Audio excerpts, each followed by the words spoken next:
Lo primero que hay que decir es que es necesario.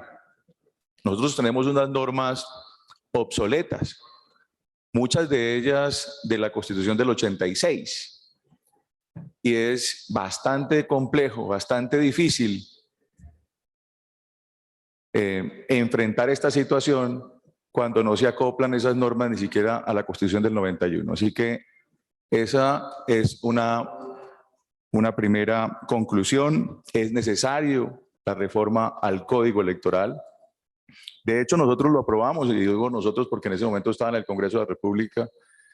En el Congreso se aprobó una reforma al Código Electoral que, si vemos la presentación de este proyecto de reforma, pues tiene el grueso de lo que se aprobó en el Congreso y que fue declarado inconstitucional por la Corte debido a un vicio de forma, a un vicio de trámite. Ahí podríamos nosotros hacer la primera pregunta a la Registraduría Nacional del Estado Civil sobre los cambios que introdujo del código anterior a la presentación de este proyecto. Doctor Pedro Felipe, mucho gusto.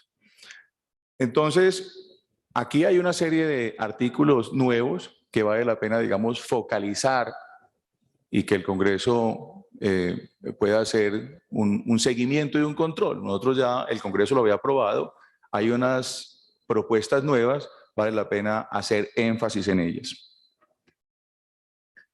Aspectos que tienen que ver con el Consejo Nacional Electoral.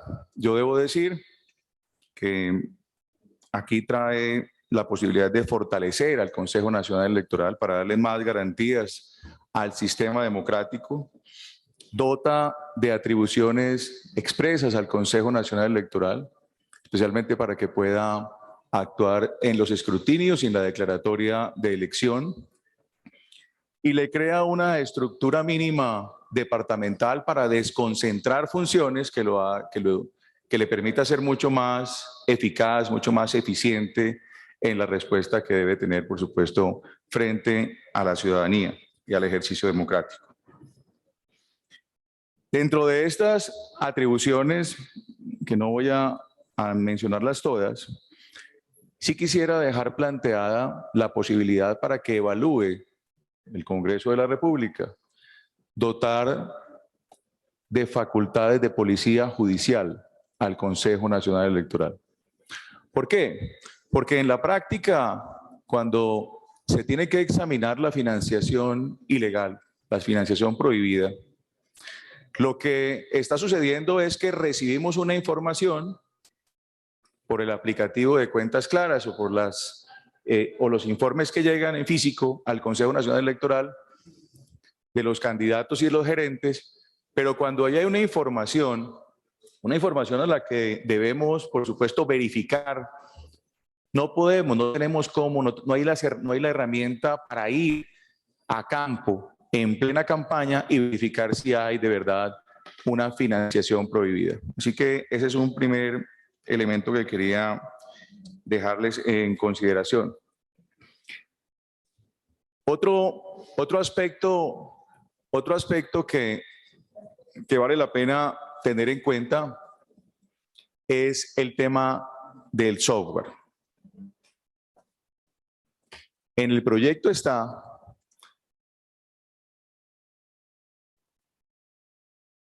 Dos minutos más para el doctor Álvaro Hernán. Que la registraduría es quien tiene la posibilidad de guardar el software y los datos de los escrutinios. Nosotros creemos que debe ser el Consejo Nacional Electoral. Así que esa es una respetuosa diferencia que encuentro, al igual que el origen también de los magistrados del Consejo Nacional Electoral. Hablaría yo, al igual que mis colegas que fuimos elegidos por el Congreso, estar diciendo en este momento que compartimos que cambie el origen del nombramiento de los miembros del Consejo Nacional Electoral. Yo creo que en este sistema la representación política que tienen los partidos genera un balance de pesos y contrapesos y que, no obstante, hay un sentimiento de partido y una representación política en el cuerpo colegiado, Nuestra ruta es la ley, es la norma y la Constitución, por lo que, por supuesto, creo importante defender el origen que hoy existe del Consejo Nacional Electoral. Se eleva a rango legal la prohibición de violencia de género y le otorga la facultad al Consejo Nacional Electoral de investigar y de sancionar. Me parece importante que de alguna manera insistamos en este camino, básicamente para no solamente evitar la violencia de género, sino incentivar sobre todo a las mujeres en este proceso de invitación permanente que hemos estado, digamos, en los últimos años haciendo para una mayor participación.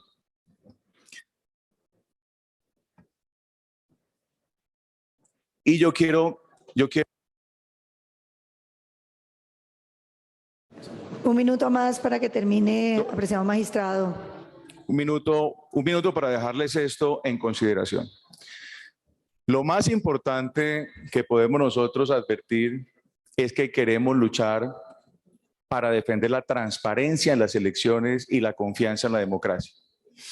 Yo quiero comentarles que hemos estado advirtiendo sobre la posibilidad de que se plantee un modelo distinto a la hora de elegir, un modelo que incorpore, que le dé un peso judicial a ese primer conteo de votos.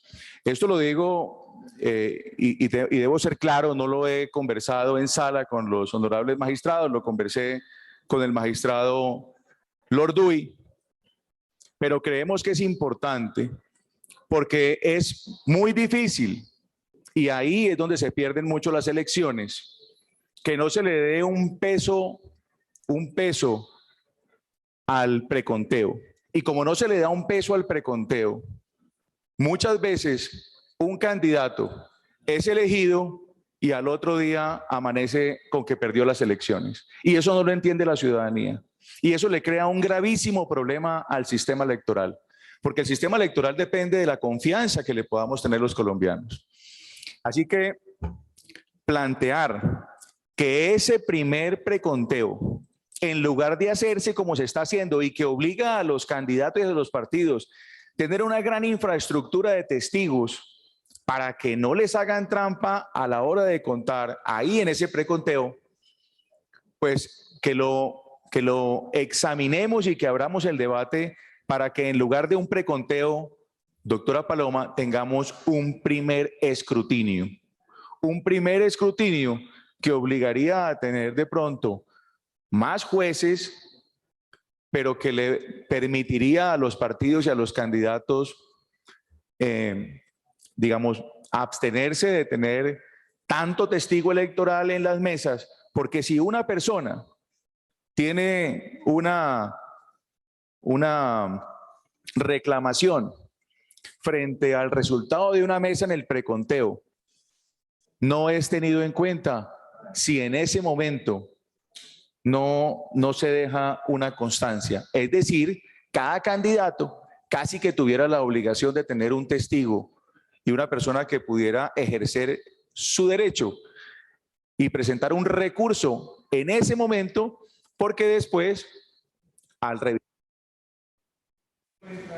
30 segundos para que termine, magistrado. Al revisar las actas, si no encuentran que hubo una impugnación, que no hubo un recurso, de acuerdo a lo evidenciado en el preconteo, se pierden los votos. El primer escrutinio aquí lo que hace no es verificar los votos, sino es verificar las actas de escrutinio. Así que quería dejar esa apreciación para que en el buen ejercicio del debate lo tengan considerado. Mil gracias, presidente.